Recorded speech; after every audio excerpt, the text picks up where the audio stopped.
Em julgamento histórico, ex-presidente Jair Bolsonaro é condenado por tentativa de golpe de Estado. Eu sou o Guilherme Moura Eu sou o Lucas Rett. E eu sou o Pedro Penelas. e esse é o Degrau da Política. Conceadas todas as penas acima fixadas e a existência, como a maioria da turma reconheceu, do concurso material de delitos, fixo a pena final para o réu Jair Messias Bolsonaro em 27 anos e 3 meses, sendo 24 anos e 9 meses de reclusão e 2 anos e 6 meses de detenção. Bom, a gente já vinha aí acompanhando, né, todo o desenrolar da trama do Bolsonaro, etc e tal, a gente já sabia que a condenação ia vir e ela veio. Pra gente começar aqui o papo, tal, falar dos últimos dias de julgamento, aquela coisa toda, o voto que mais chamou atenção e que a gente até tinha falado, não, a alternativa Fux aí é uma bobagem, no final ela rolou, né? Ele não pediu vistas, porque já não podia mais, aquela coisa toda, mas ele deu aquele voto de 13 horas, malandro, 13 horas, com 11 horas falando ininterruptamente e votando contra aí os seus pares, né? Ficou uma situação ali. Eu não sei se a galera ficou mais brava por ele estar votando contra ou por ele ter ficado 11 horas falando, né? Eu acho que foi mais o incômodo da demora, porque o próprio advogado do Heleno, que devia estar relativamente feliz com um leve aceno do Fux,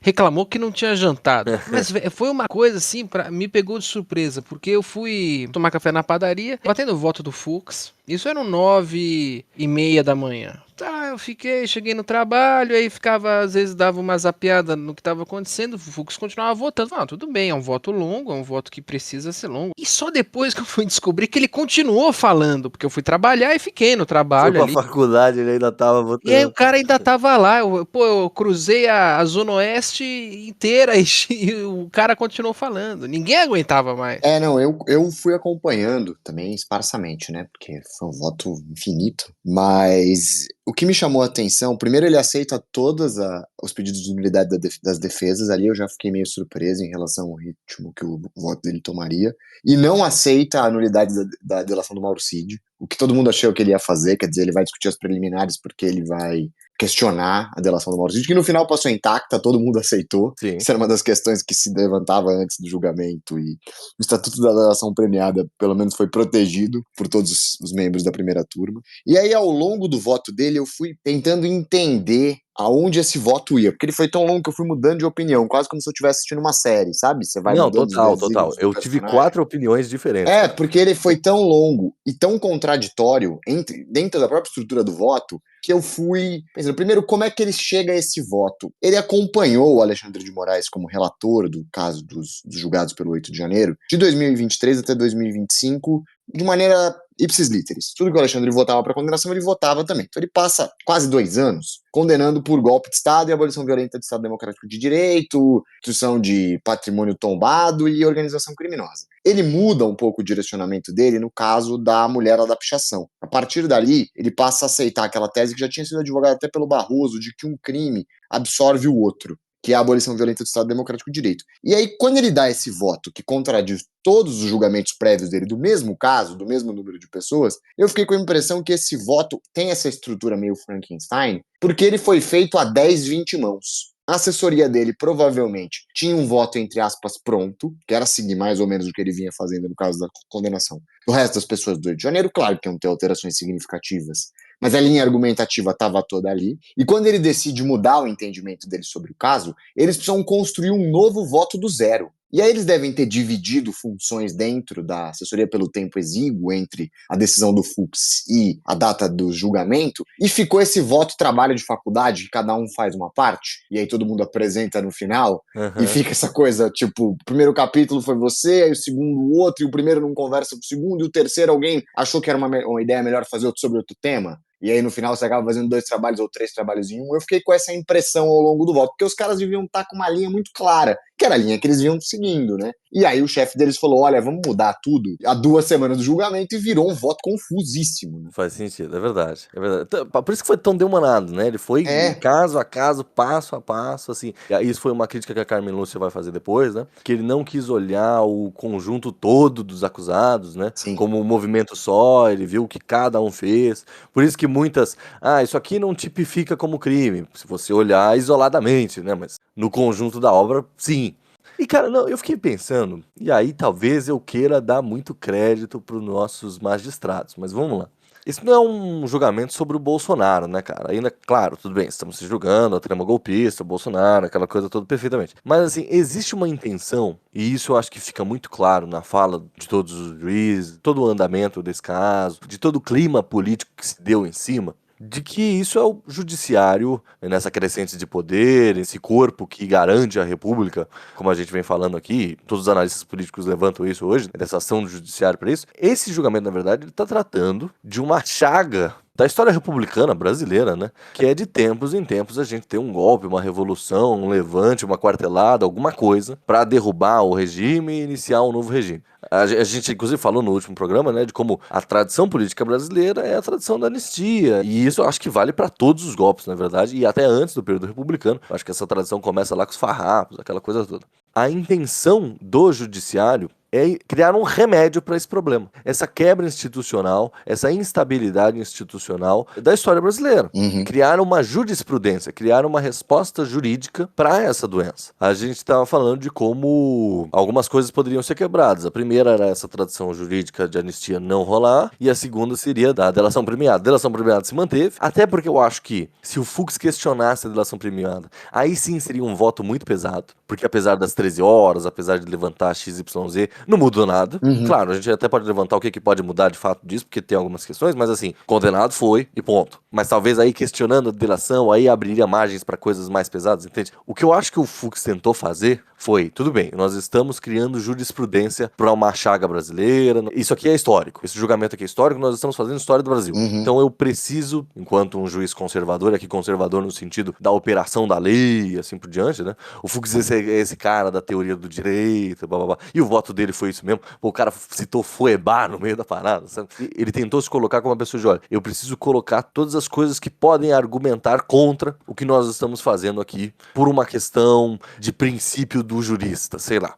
E eu acho que essa é a grande questão desse julgamento, se vai responder ou não essa chaga brasileira, entende? Não, eu concordo totalmente com você. Eu acho que existe essa percepção do tamanho que o julgamento tomou e que não está se julgando ali só o Bolsonaro ou os outros réus, mas essa ideia de que o Brasil sempre anistia aqueles que tentam e que atestam contra as suas instituições do Estado à época. Então, acho que nesse sentido há essa previsão muito clara de que esse julgamento serve como um modelo, e aí até um modelo internacional, né? A gente vai ter os desdobramentos disso até naquela matéria da Economist que a gente já discutiu algumas vezes. Mas o voto, ele é tão longo, né? Como a gente vem falando, que ele vai te permitindo várias impressões ao longo dele. O Fux vai condenar só o Mauro Cid e o Braga Neto por a abolição violenta do Estado Democrático de Direito, que ele entende ser um crime que absorve o crime de golpe de Estado. E ele vai condenar os dois pela participação direta do punhal verde e amarelo, porque ele entende como etapa executória aquele plano mal sucedido de assassinar o Alexandre de Moraes. Mas como eles saem às ruas, o cara não consegue o táxi, eles abortam a missão por algum motivo, que na peça da PGR é a não aprovação das Forças Armadas, porque a reunião com o Freire Gomes existiu aquelas tentativas na mesma data de convencer os dois chefes das armas a aderir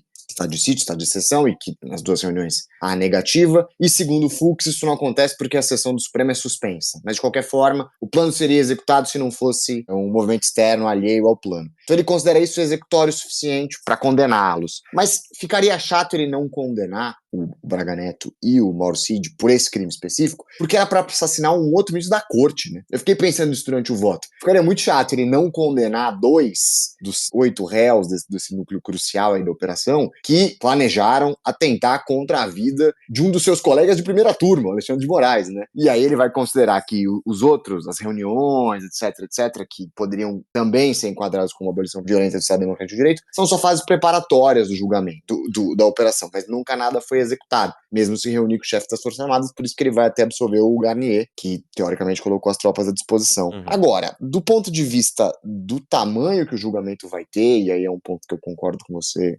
100%, eu acho que existe uma nova implicação para a historicidade aí do regime jurídico brasileiro e político, que é esse debate cada vez mais constante em relação à própria natureza da Constituição de 88.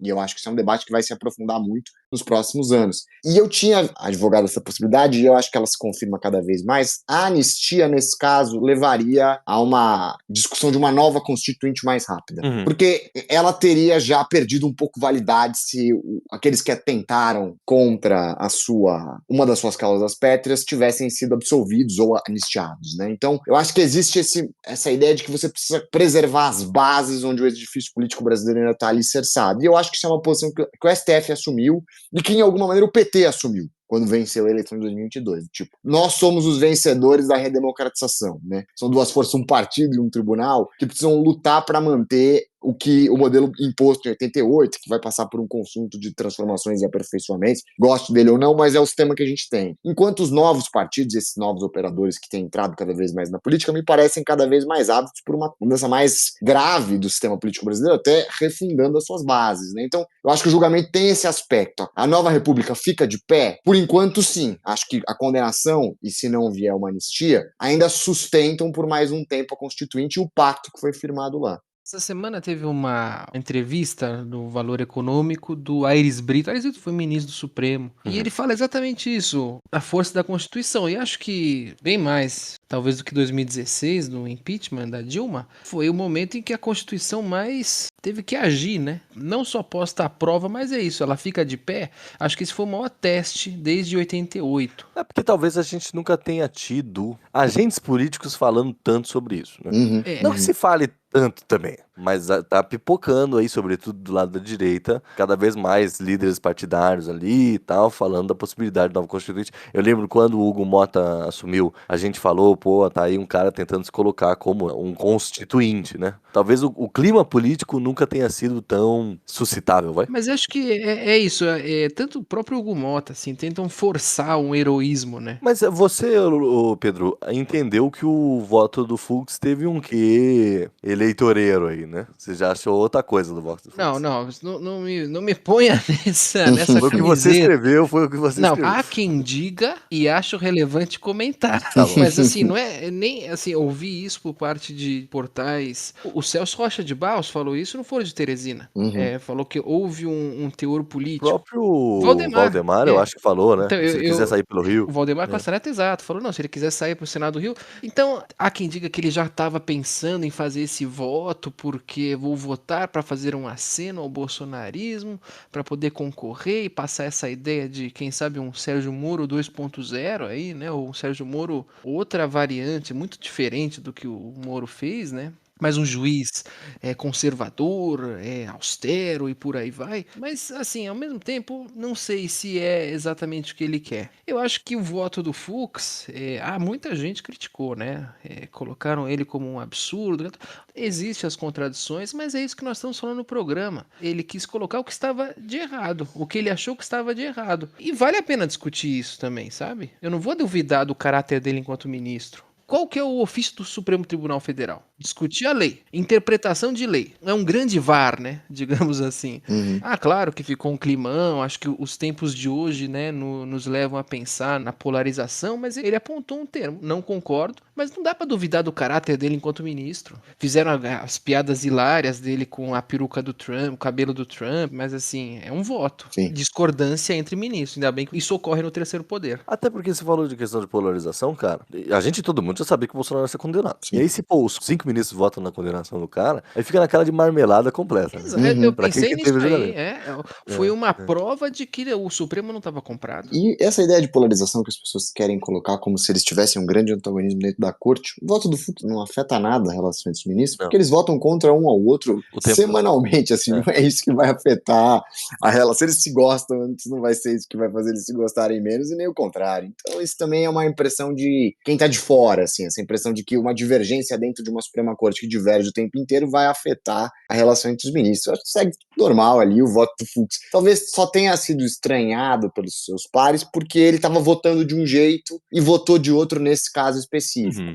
O que torna a tese dele um pouco estranha se a gente for colocar ela numa cronologia política. Porque ele condena as pessoas pelo 8 de janeiro condena o Mauro Cid, condena o Braga Neto. Então fica parecendo que o 8 de janeiro é um golpe surpresa do Braga Neto e do Mauro Cid para dar a presença pro Bolsonaro, né? Sim. Se a gente vai seguir o rito das condenações dele, torna esquisito o movimento. Se ele tivesse absolvido desde o princípio, ou tivesse entendido que muitos dos crimes imputados aos perpetradores do 8 de janeiro não se aplicassem, talvez tivesse uma coerência dentro da própria lógica jurídica que o Fux veio construindo. Mas não é o caso. E aí, é outra das contradições que se apontou, muitos advogados vieram falar que o Fux é o juiz que menos concede habeas corpus, que ele tem uma tradição de um juiz punitivista, de que ele é alguém que pouco concede argumentos contrários até da parte das defesas, assim, por isso que torna o voto dele um pouco um voto ornitorrinco, sabe? É um voto, parece que ele foi para todos os lados no voto dele, e claro, pode ser um contraponto necessário até para ter essa institucionalização, pode ser uma questão de preservação pessoal dele. A gente não sabe o impacto que as sanções americanas podem ter tido. Pouco se sabe da biografia do Fux, eu não estou nem levantando isso como um motivo, mas não dá para descartar. Quer dizer, você tem uma questão internacional envolvida, que naturalmente vai pressionar. Muitos dos ministros vieram confessar em off aí para jornalistas que, obviamente, ficaram preocupados, porque ter seu nome ligado a uma lei que pune pessoas por violação dos direitos humanos não tem uma boa imagem, mesmo que seja na presidência do Trump, que muitos dos ministros seriam oposicionistas. Então, é natural, eu acho que todas essas conjunturas vão ser levantadas. Mas no final das contas, e aí eu acho que é o ponto principal do julgamento, ele correu sem grandes percalços, né? Isso era uma das questões que muitos pensavam quando fosse colocar o julgamento do Bolsonaro. Se teria um grande clamor, se isso levaria a uma enorme convulsão social, e o julgamento seguiu dia após dia e, por enquanto, o clima político é de, claro, por parte do grupo bolsonarista, uma tentativa de revisão pela lei, pela anistia, mas de normalidade, né? Prosseguiu-se a vida, ele ainda não foi preso, mas está condenado, e a vida seguiu naturalmente. Nós estamos falando alguns dias depois do julgamento e a terra continua girando normal. Não, exato, e é isso, assim, se você for pegar um passado de Joaquim Barbosa e Lewandowski, Barroso e Gilmar Mendes, o pau foi muito maior, né? Lembra até aquele vídeo famoso lá do Joaquim Barbosa falando pro Gilmar Mendes, você não tá falando com seus capangas do Mato Grosso? Pois é. Então, assim, acho que a mídia criou, não tô relativizando o Fux, mas assim, a mídia criou uma coisa, enquanto todos riam, o Fux estava com a boca, com a cara fechada. Isso é tititi, sabe? E aí você vê como, né, mudando um pouco de juiz, o voto da Carmen Lúcia é um voto mais breve, um voto cheio de referências literárias, teóricas e mais brincalhão, mas que é do caráter dela. E aí teve aquela parte, o caráter de derrota acachapante para Fux, mas não é, né? O que derrubou o voto dele nesse sentido foi uma parte do Alexandre de Moraes durante o voto da Carmen Lúcia, que ele traz os vídeos e aponta para uma condenação maior. Muita gente disse que aquilo foi exagerado, que já que nós estamos num clima pacífico, aquilo foi desnecessário. Mas ele vira e fala, acho que o que me impactou nesse voto foi quando ele fala, no 8 de janeiro, nós não víamos as pessoas com a camiseta do Heleno, com a camiseta do Mauro Cid, a gente via a camiseta do Bolsonaro. O chefe da quadrilha, você viu? Ele até franziu a testa na hora. Essa acho que talvez tenha sido o maior contraponto ao Fux no que veio depois. Foi um contraponto direto. E eu concordo com o que vocês estão falando, assim, independente do voto favorável ou não do Fux, o corpo dos juízes seguiu mais ou menos a mesma coisa, tanto que todos ali votaram mais ou menos, pro tempo de condenação de todos era mais ou menos igual. Sim. Tanto que se fechou ali em 27 anos e meio, né, alguma coisa assim. 3 meses, né? Os 3 meses finais vão ser difíceis, os 27 anos vão passar. Vida final. 3 meses é complicado.